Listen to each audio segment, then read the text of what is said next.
Bab 078. Uang dari Mang Restu sama Bi Ida, jawab Riani. Kan bapak minjemnya berapa? 40 juta lan, ini mah bapak gak butuh.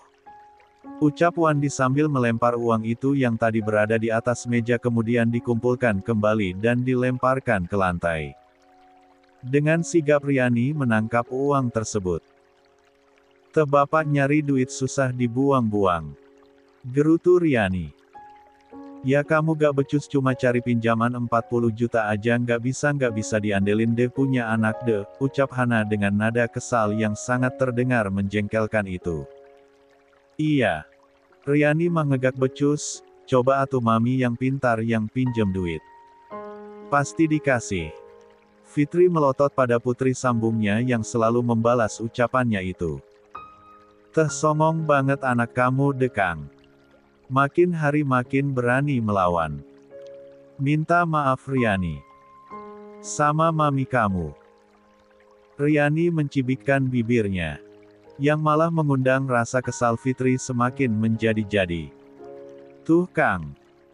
Anak kamu. Udah nggak becus cari duit berani lagi ngelawan sama orang tua. Orang tuanya yang model kayak gimana dulu? Udah bagus Riani mau jalan ke rumahnya Mang Restu cari duit emangnya mami. Di rumah doang bisanya nyuruhnya aja. Riani kabur.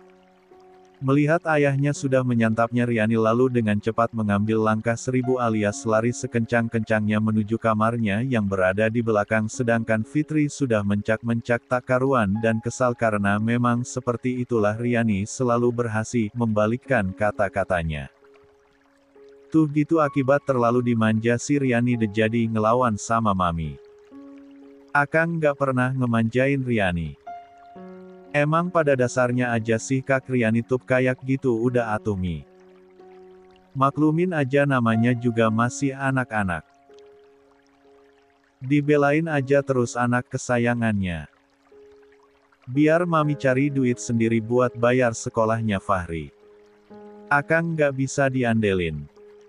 Fitri bangun dari duduknya sambil menghentakkan kaki berjalan cepat menuju arah luar membuat Wandi ketar-ketir dan takut kalau istrinya itu marah serta tidak kembali lagi ke rumah.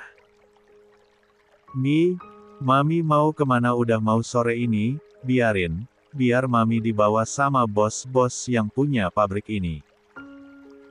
Wandi melotot ketakutan mendengar istrinya bicara seperti itu memang bukan rahasia umum lagi kalau di pabrik yang dekat dengan pemukiman penduduk ini banyak bos-bos nakal yang meminta para wanita-wanita desa untuk menemani mereka.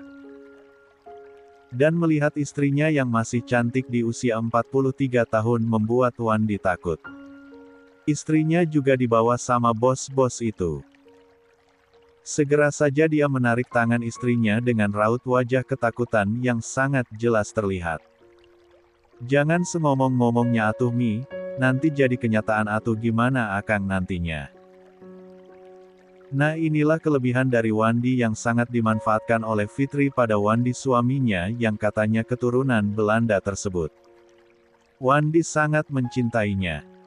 Bahkan rela melakukan apa saja demi mendapatkan maaf dari Fitri terlebih ketika bertengkar dengan Riani. Pasti Wandi akan sangat membela Fitri dan terkadang memarahi Riani dari malam sampai pagi hanya demi mendapatkan maaf dari Hana. Jangan pergi mi, hayu pulang. Fitri kemudian berbalik menatap lekat ke arah suaminya yang tampan tersebut. Untuk ukuran orang kampung Wandi memang terlihat lain dari yang lain kulitnya putih dan matanya biru kehijauan persis orang Belanda. Dan itu memang bukan isapan jempol belaka karena menurut Wandi, dulu nenek moyangnya pernah menikah dengan orang Belanda. Parasnya yang rupawan itu Wandi turunkan kepada sang putri tunggal yaitu Riani yang memang sangat cantik dan menjadi bidadari di kampungnya. Bidadari mulutnya kayak petasan, cerca Fitri jika ada yang memuji anak sambungnya itu. Akang mau mami pulang. Wandi menganggukkan kepalanya. Andai Restu melihat hari ini sudah dipastikan dia akan memukul kepala kakaknya tersebut. Fitri melihat ke arah kebun yang ditanami jagung samping rumahnya itu. Jual atuh kebunnya. Buat biaya sekolah Fahri boleh nggak? Apa ini Pak? Baca dong. Andika menarik napasnya lelah. Dia sudah capek-capek berlari menuju kantor papanya karena sudah telat 30 menit sejak disuruh datang afternoon. Dan sekarang dengan tanpa perasaannya Bayu menyuruh Andika untuk membaca sendiri berkas yang akan mereka bahas yang hari ini. Baiklah, mungkin setelah ini Andika akan mendapatkan pahala berkali-kali lipat. Seperti mendapatkan paket liburan keliling dunia, atau mungkin tiba-tiba saja papanya ternyata adalah temannya Saif Alihan yang merencanakan perjodohannya dengan Sarah Alihan. Bisa aja kan?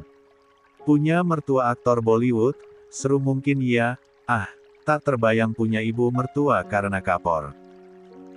But, forgive me Sarah, kita gak bisa lanjutkan perjodohan ini. Yang mau jodohin kamu sama anaknya Saif Alihan siapa? Loh 272. Andika mengerjapkan matanya berkali-kali. Sungguh ia terkejut. Kam, VRET. Ternyata dia mengucapkan semuanya dengan lisannya. Pantas saja Abayu dengar. Ya, siapa tahu aja papa. Kebanyakan nonton film India kamu. Iya. Satu hal dari Andika Dilan Rohichan yang tidak diketahui banyak orang. Meski wajahnya sangar dan memiliki background masa lalu yang tak bisa dikatakan baik, namun Andika itu suka sekali film-film drama dari negeri Vrindavan itu. Hal ini berawal dari pulang sekolah ketika SD. Saat Andika pulang, ia akan disuguhi film-film India yang diputar di salah satu televisi swasta. La terbiasa menemani Cindy nonton sambil mengerjakan PR dan jadilah Andika Bollywood. Coba tanyakan film apa saja padanya pasti dia hafal. Tapi pertanyaannya siapa yang berani bertanya pada Andika? Yang ada malah ciut duluan melihat wajah Andika yang sangar itu. Andika membaca laporan yang diberikan oleh Bayu. Dahinya mengernyit membaca laporan itu. PT The Abadi. Satu nama pabrik The milik Abayu muncul di sana. Di berkas yang barusan saja diberikan oleh Abayu. Ini bukannya pabrik papa yang ada di mana tuh? Bandung ya. Pengalengan, Bandung. Jawab Abayu lagi. La menjelaskan tentang pabriknya itu pada Andika. Di mana sang putra yang mulai sedikit demi sedikit kembali ke sifat aslinya yang tengil dan usil ini akan berubah serius saat membahas pekerjaan. Saat membaca itulah Andika lagi-lagi menemukan kejanggalan. Kok laporannya gini Pak? Itu gara-gara si Gino. Orang yang papa percayakan untuk mengurus pabrik di sana ternyata dia malah korupsi dan anggaran yang seharusnya dikeluarkan untuk perusahaan ternyata dia konsumsi sendiri bersama dengan keluarganya sehingga beberapa perbelanjaan pabrik terkendala sampai di bulan Februari kemarin tidak ada aktivitas produksi di pabrik. Loh kok bisa? Bisa Bram. Karena tidak ada yang melaporkan semua gerak-gerik dari pabrik karena takut akan dipecat.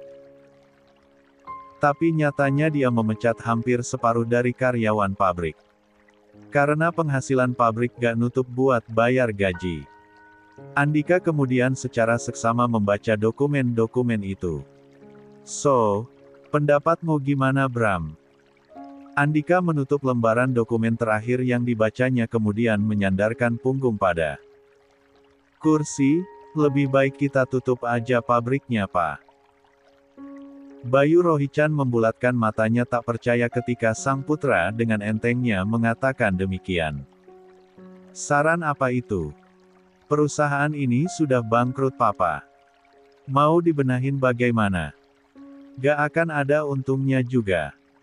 Kalaupun diakalin dengan tanam modal yang banyak, gak akan bisa berdiri lagi.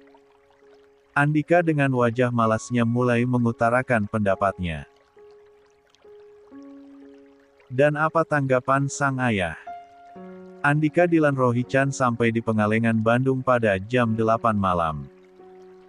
Tanpa ragu dan tanpa menanyakan pendapatnya, secara tidak terduga Abayu langsung mengirim Andika ke sana.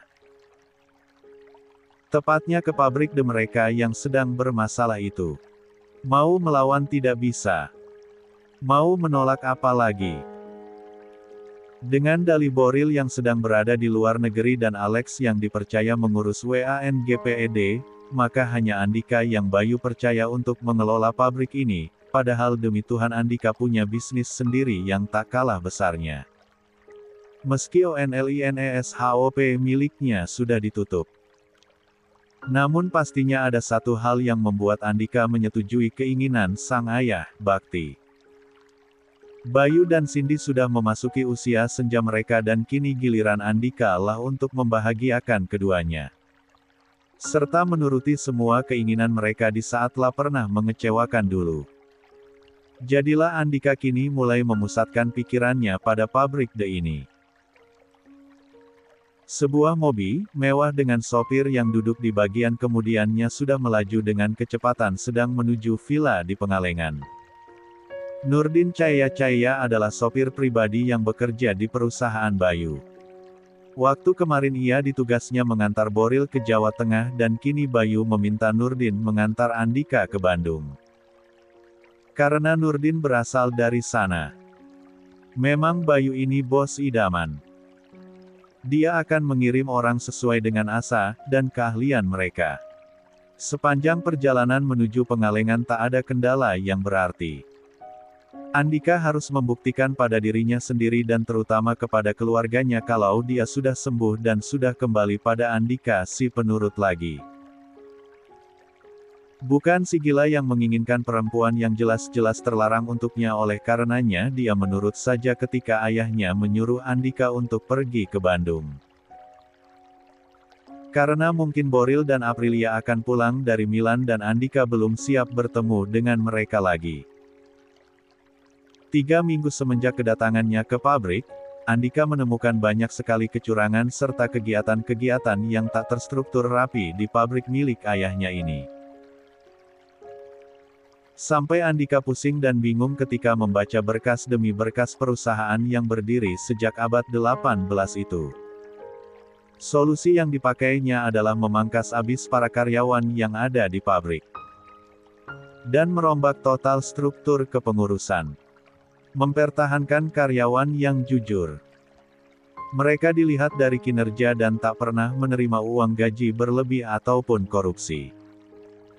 Meski terlihat ketidaksukaan dari orang-orang yang dia pecat namun ia tak ambil pusing ini pabrik milik ayahnya yang tentunya akan menjadi miliknya nanti.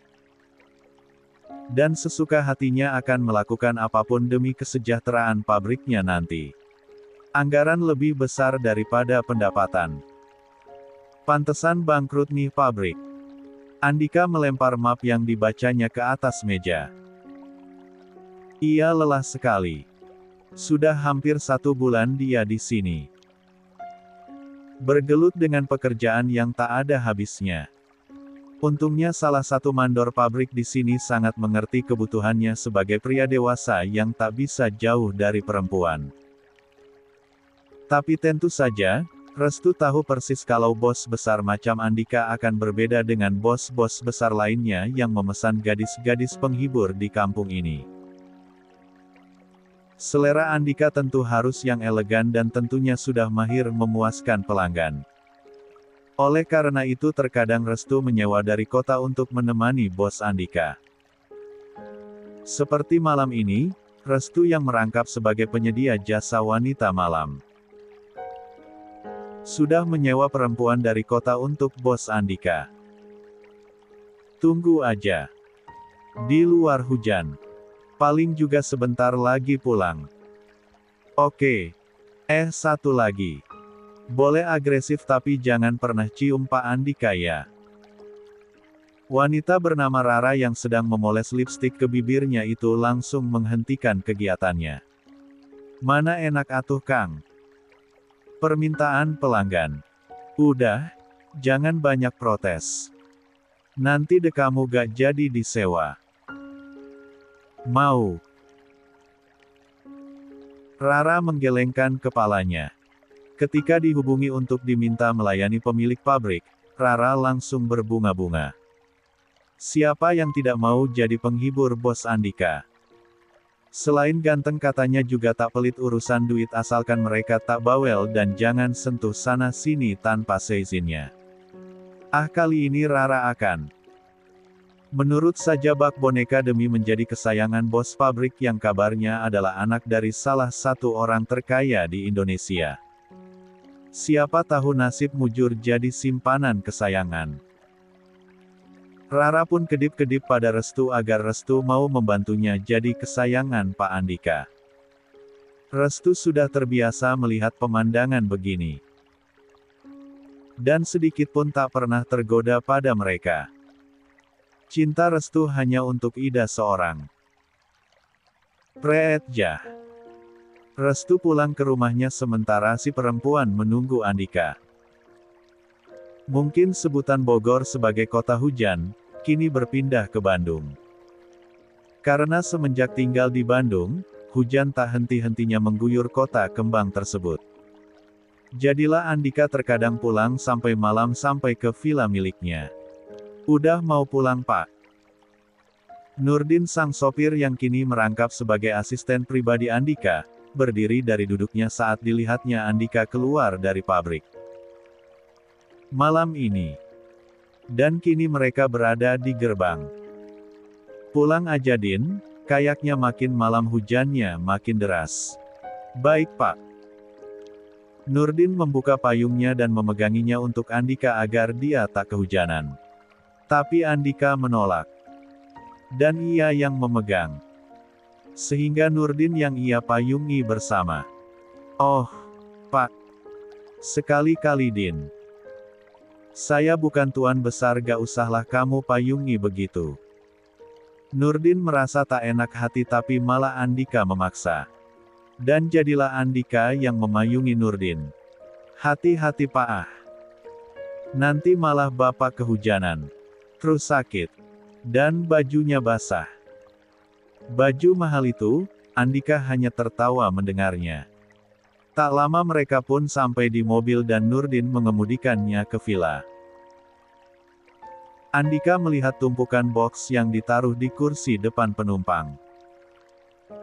Karena mobil Andika bagasinya sudah penuh jadi sebagiannya disimpan di kursi depan. Paket dari Jakarta lagi. Selama Andika di Bandung, ia seringkali mendapatkan kiriman paket dari Cindy.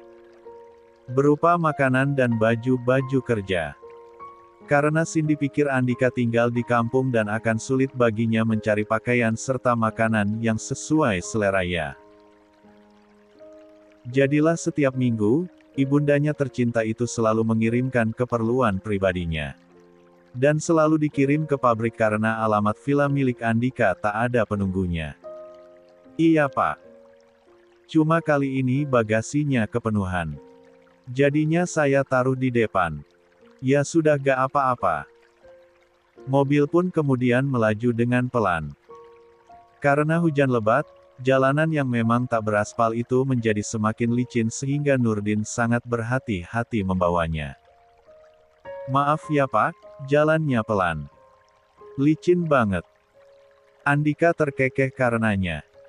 Bagaimana bisa si Nurdin ini meminta maaf pada hal yang bukan kesalahannya? Jika mengingat jalanan macet dan licin seperti ini, dia jadi ingat pernah melakukan sabotase. Jalan saat menghalangi Alex agar tak sampai ke villa kala itu. Andika menggelengkan kepalanya. Ya Tuhan, betapa jahatnya dia. Takutnya kita sampai kelamaan Pak, kan sudah ada yang nungguin. Hehe nanti ngambek loh kalau gak disamperin. Nurdin nyengir sambil menyipitkan matanya melihat jalan dengan hati-hati karena hujan deras. Nurdin sudah hafal betul kalau setiap seminggu 2 atau 3 kali, biasanya sudah ada perempuan yang disewa tuan mudanya ini. Sedangkan Andika hanya kembali terkekeh saja. Saya lagi males malam ini Din. Mau langsung istirahat aja. Ceweknya buat kamu aja deh kamu mau. CIMTTTTT. Tubuh Andika terdorong ke depan dan kepalanya hampir saja membentur jok di depannya kala Nurdin mengerem mendadak. Terlihat Nurdin yang gelagapan takut-takut kalau tuannya celaka. Duh, maaf Pak. Maaf. Ada apa? Kenapa berhenti mendadak? Tanya Andika setelah bisa mengendalikan diri dan menetralkan nafasnya. Dia pikir Nurdin pasti kaget saat Andika menawarinya perempuan.